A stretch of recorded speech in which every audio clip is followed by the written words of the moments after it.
RTV app వార్తల్ని క్షణాల్లో చదివే అవకాశం ఉంటుంది. ఒక న్యూస్ పేపర్, ఒక టెలివిజన్ ఛానల్ మీ చేతుల్లో ఎప్పుడూ ఉంటాయి.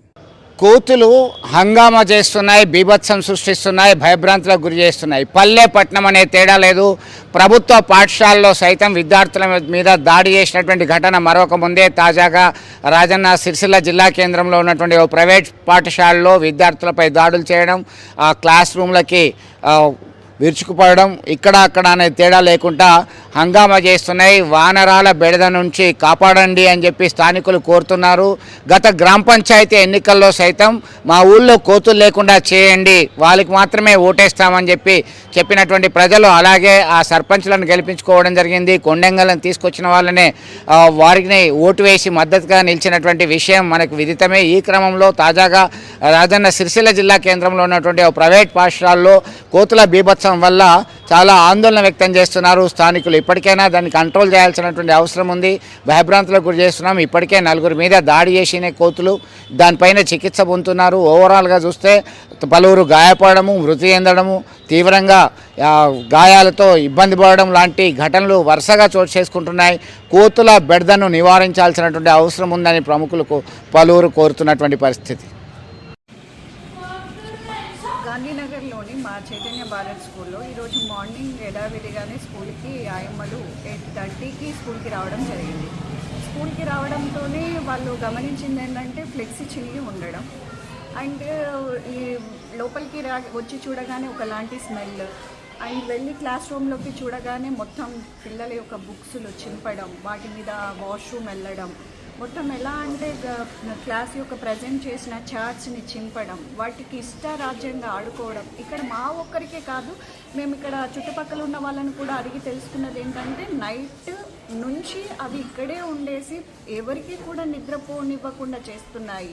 సో రేకుల మీద దూకడం, చాలా డ్యామేజ్ అయింది. రేకులు మొత్తం కిందికి వంగిపోవడం అండ్ క్లాస్ రూమ్లలో ఫర్నిచర్ని అంతా చెత్త చెదర చేయడం, పుస్తకాలను చింపేయడం.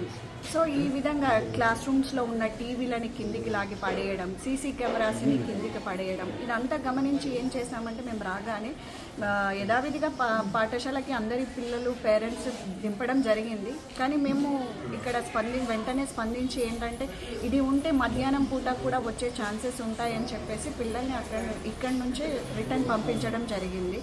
ఇది చాలా బాధాకరం. ఈరోజు ఒక్కరోజు అంటే మేము చేసుకోగలుగుతాం, కానీ ఇలా కంటిన్యూగా ఎన్ని రోజులని చూసినాం. ఇది ఈ రోజుతో మాకు సీరియస్గా అయ్యింది, కానీ ఇలాంటి ప్రాబ్లమ్ని మేము ఫేస్ చేయబట్టి కొన్ని నెలల నుంచి ఫేస్ చేస్తున్నాం.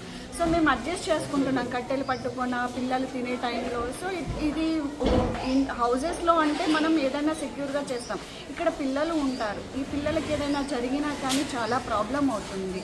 ఇప్పుడు రేబీస్ అని చెప్పేసి వ్యాధులు వస్తున్నాయి. కుక్కలు కరవడమే కాదు, మంకీస్ కరవడం వల్ల కూడా పిల్లలకి అది ఎవరికి తెలియదు. పిల్లలు ఏమనుకుంటారు, గీరింది కదా అని చెప్పేసి ఇంట్లో చెప్పడం వదిలేస్తే ఏమవుతుంది, ఇలాంటివి కూడా ఎక్కువ అవుతుంది. ఇలాంటివి కొంచెం దృష్టిలో పెట్టుకొని దీనికి అనువిధంగా ఏ విధంగా చేస్తారు, మున్సిపల్ టీం ఎలాగా స్పందించి తీసుకుంటారని మా ఒక్క ముఖ్య ఉద్దేశం. మేము వచ్చిన సమస్య ఏంటి అంటే ఒక వారం నుంచి కోతుల సమస్యతో చాలా ఇబ్బంది పడుతున్నాము. నిన్న జరిగిన సంఘటన ఏంటి అంటే ఈ స్కూల్లో చాలా కోతులు వచ్చాయి. మేమందరం స్టాఫ్ కలిసి కట్టెలు పట్టుకొని అలాగో మేనేజ్ చేసాం, కానీ పిల్లలందరూ చాలా భయపడిపోయారు. పేరెంట్స్ నుంచి చాలా కంప్లైంట్స్ వచ్చాయి, నైట్ అంతా పడుకోలేదు, వాళ్ళు చాలా భయపడిపోయారు అనేసి. సరే ఇంకెలాగో మేనేజ్ చేసుకున్నాం కదా అనేసి అనుకున్నాం. కానీ మార్నింగ్ 8:30కి మేము స్కూల్ ప్రిన్సిపల్కి వచ్చినప్పుడు మాత్రం స్కూల్ పరిస్థితి చాలా దారుణంగా ఉంది. కోతులు ప్రతి దాన్ని ఒక ఎంట్రన్స్ మొదలుకొని సెకండ్ ఫ్లోర్ వరకు మొత్తం ధ్వంసం చేసి పిల్లల బుక్స్ అన్ని పాడు చేసేసి ఒక మాకు ప్రతికూలమైన పరిస్థితి కాదు, అది చాలా దారుణంగా ఉంది. పిల్లలందరూ కూడా చాలా భయపడిపోయారు. సో ఏం చేయాలి అని మాకు అర్థం కాని సిచ్యువేషన్లో మరిన్ని వీడియోస్ కోసం ఛానల్ ని సబ్స్క్రైబ్ చేయండి, లేటెస్ట్ అప్డేట్స్ కోసం వాట్సాప్ ఛానల్ ని ఫాలో చేయండి అండ్ లింక్ డిస్క్రిప్షన్ లో ఉంది.